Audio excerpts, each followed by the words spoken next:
Hola, ¿qué tal? ¿Cómo están?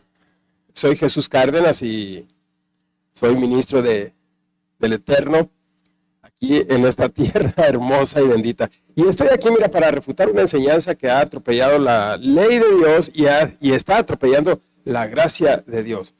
La estoy haciendo a un hombre que fue mi pastor, Jonathan Mesa. Él es un gran maestro de enseñanza, pero no de la enseñanza de Dios, ¿no? Como maestro es excelente, ¿no? Era un excelente pastor, se desvió, se lo hice saber muchas veces, en algunas ocasiones, en el 2015 y 2016, en ese año del 2015 al 2016, yo le di una profecía de su desvío porque él había caído en idolatría y está en idolatría. Se dice ser Dios. Entonces, lo aceptó después, últimamente, ya después de 7 años, el Espíritu Santo me vuelve otra vez a hablar contra él, porque él está atropellando la enseñanza de Dios, y voy a refutar ahora una enseñanza, una de las enseñanzas que tiene él. Ya lo reté a él y a sus 12 discípulos a hablar sobre estos temas, sobre la ley y la gracia, pero no quisieron, me dijeron que no, que porque yo estaba en la ley, ¿no?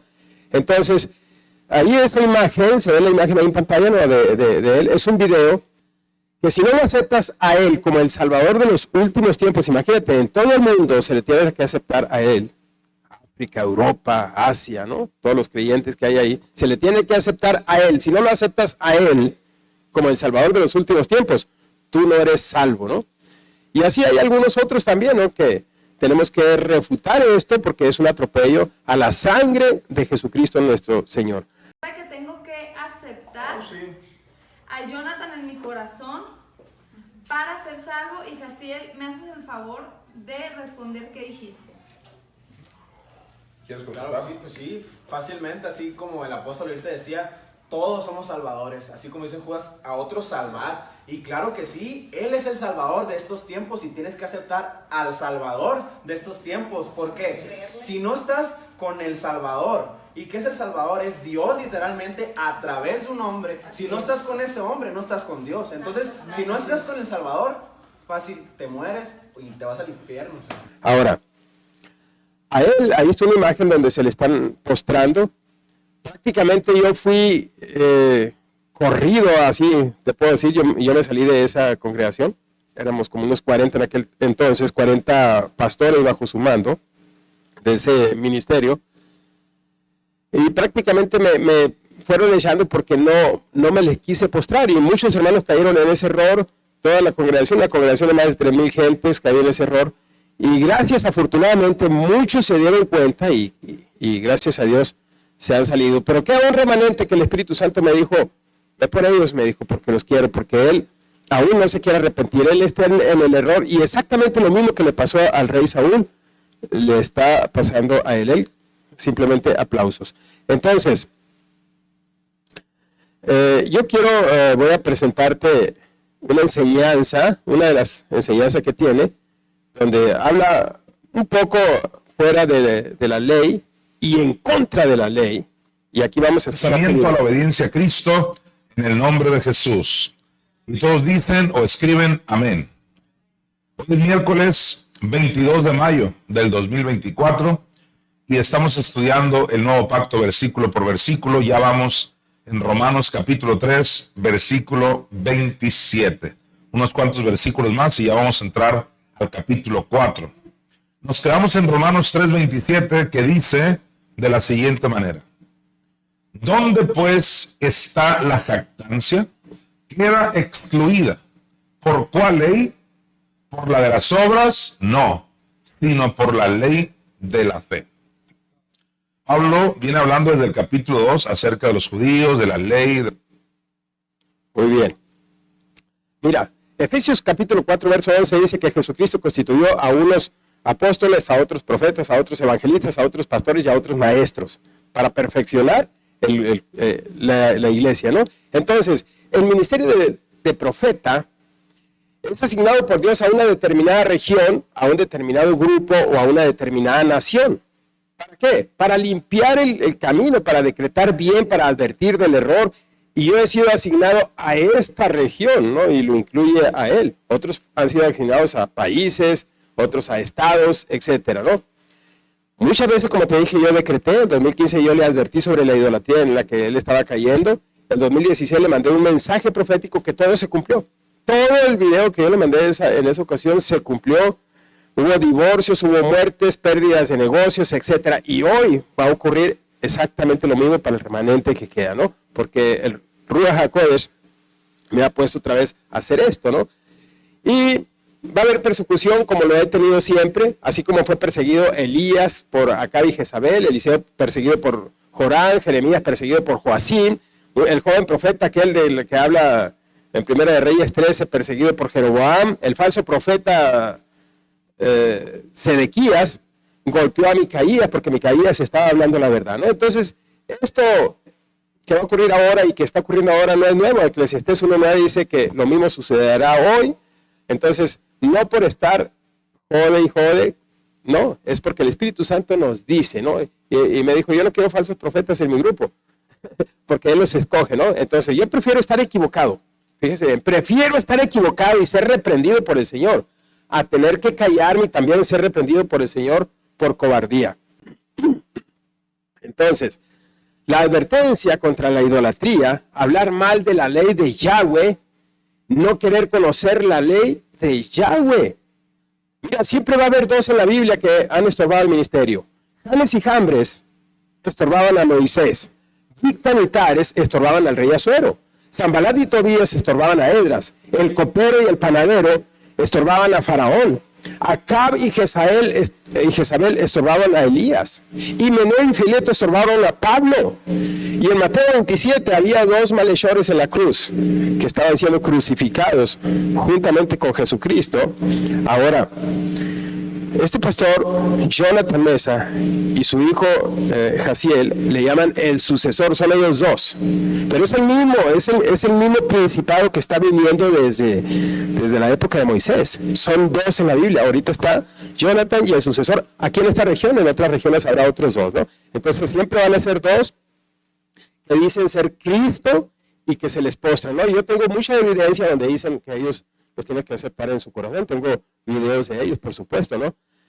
Ahorita no te pude mostrar el audio de ese video. Pero mira lo que dice Oseas 4:6. Ellos son muy amantes de leer los profetas. Dice, créale a los profetas para que seas prosperado, ¿no?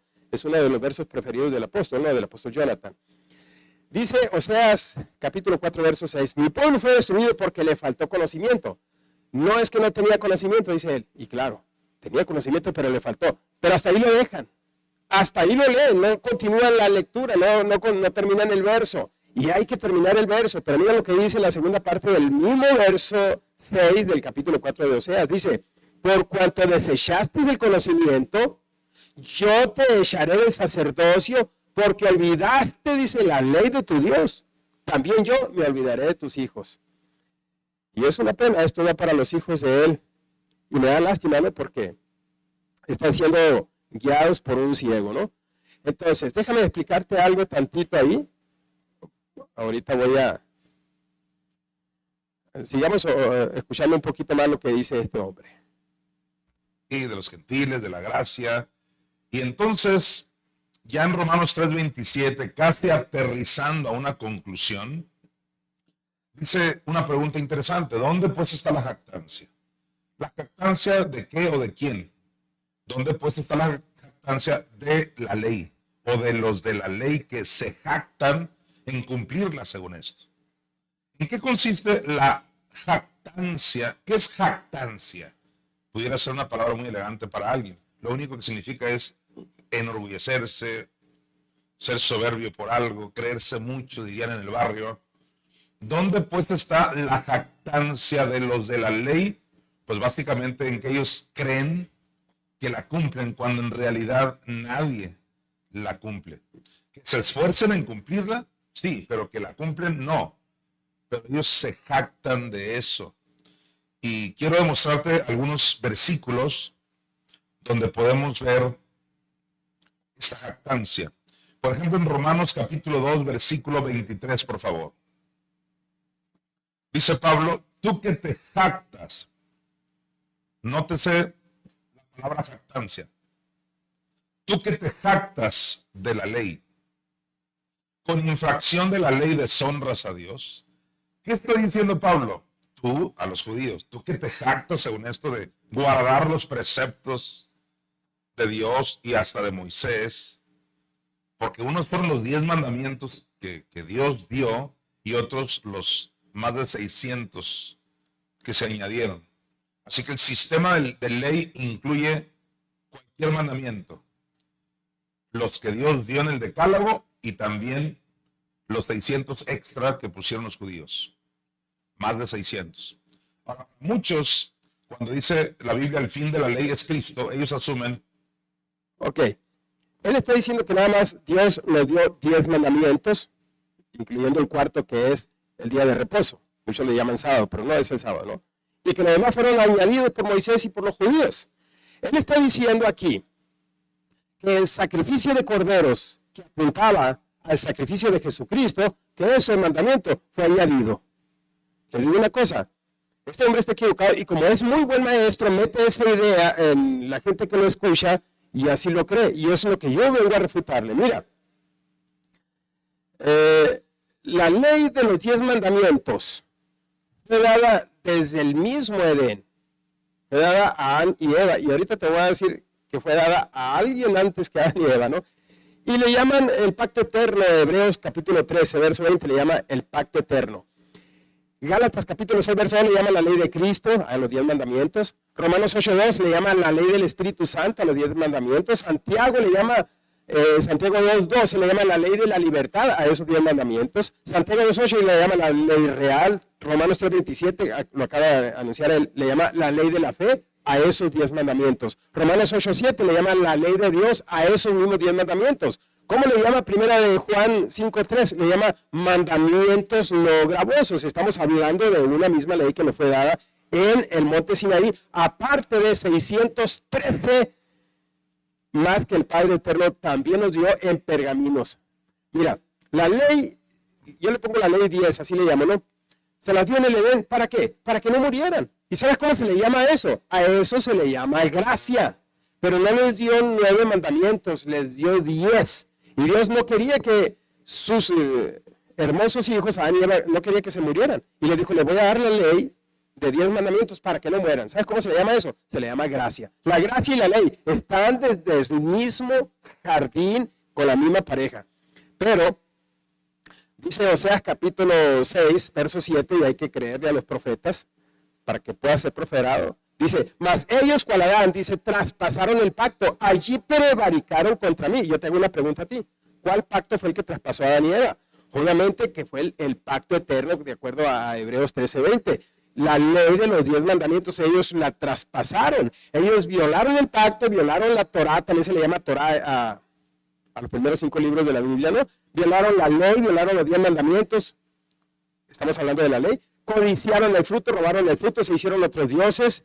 Quisieron hacerse como Dios y ya eran como Dios. Adulteraron con la serpiente, violaron el Shabbat, deshonraron a los padres. Entonces, tanto la ley, mira, la ley moral, así se le conoce a los 10 mandamientos, es conocida como las escrituras o como la palabra, así se le conoce. En la Biblia tú vas a encontrar como las escrituras. Según Timoteo 3:16 dice, toda escritura es inspirada por Dios y es útil para enseñar, para redarguir, para corregir injusticia. Ahora yo te pregunto, ¿cuál escritura? Si no había otra. Cuando Pablo se le escribió a Timoteo no había otra escritura. No había otra más que la ley, los profetas y los salmos. Lo que le llaman Tanakh, ¿no? Y Torá se le llama a los primeros 5 libros de la Biblia. Bien, y Jesucristo dijo en Lucas 24:44, todo eso habla de mí. Ellos le llaman antiguo pacto, porque así no lo inculcaron, que era un antiguo pacto, ¿no? De Malaquías para atrás. Ahora bien, en 1 de Juan 1:1 dice, y la palabra se hizo carne.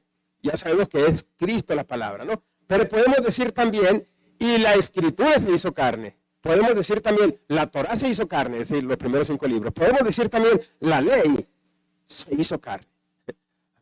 Entonces, ellos violaron el pacto a Eva, traspasaron el pacto, prevaricaron contra Dios, violaron los 10 mandamientos, pero la gracia se sigue haciendo presente. Y Dios ve que están perdidos. ¿Y sabe qué hace el Padre Celestial? Tiene un plan B. Otra vez la gracia se va a hacer presente. Empieza a crear el Padre, ahí mismo, en el jardín, empieza a crear la ley 613, así le llaman, no lo vas a encontrar en la Biblia como ley 613, pero son 613 preceptos y mandamientos que se dieron en el monte Sinaí, escritos en pergaminos de cordero. Y los 10 mandamientos fueron escritos en piedras, en tablas de piedra. Ok. El mismo Padre Celestial, ¿qué crees que va a hacer? Va a sacrificar 2 corderos. Y con esos 2 corderos, con sus pieles, va a vestir a Adán y a Eva. Bien. ¿Te acuerdas que Moisés? Por eso tú vas a ver a Abel sacrificando corderos. Y por eso vas a ver a Abraham sacrificando corderos. ¿De dónde venía eso? Ya venía desde el Edén, que el Padre lo estaba dando. Ahora, cuando Moisés manda a los 12 espías a la tierra prometida, vas a encontrar 3 tipos de frutos que traía. Higos, que estamos sabiendo que esto simboliza al pueblo de Dios, a Israel. Uvas, que simboliza la sangre de Jesucristo, Yeshua el Rey. Y granadas, ¿qué simboliza la granada? Alguien va a decir la multiplicación, exacto, la multiplicación. Pero corte una granada, cuéntele los granos que trae, porque todo esto es un lenguaje profético. Todo esto es un maravilloso lenguaje profético. La granada va a traer una granada grande, normal. 613 semillitas esas sabrosas que uno se come. ¿Y qué está hablando? De la ley, que le llaman la ley mosaica, pero no es la ley mosaica, el Padre Eterno la dio, el sacrificio de corderos, el Padre lo dio en el monte Sinaí y pertenece a los 613. Así que no es un invento de los judíos, no es un añadido de los judíos. En el monte Sinaí se escribieron a un pueblo, fíjate bien, que no la conocía, la ley ya existía. La ley no se inventó en el monte Sinaí, porque Juan 1:17 dice que vino con Moisés y la gracia y la verdad vinieron con Cristo. No, vinieron a un pueblo que no la conocía, pero eso no significa que no existía. Entonces, ¿invento de los judíos? Ningún invento de los judíos. Ambas leyes, que para mí es una sola, la de tablas de piedra y la de los pergaminos, fueron escritas en el monte Sinaí y fueron dadas a Moisés, a un pueblo que no la conocía. Entonces,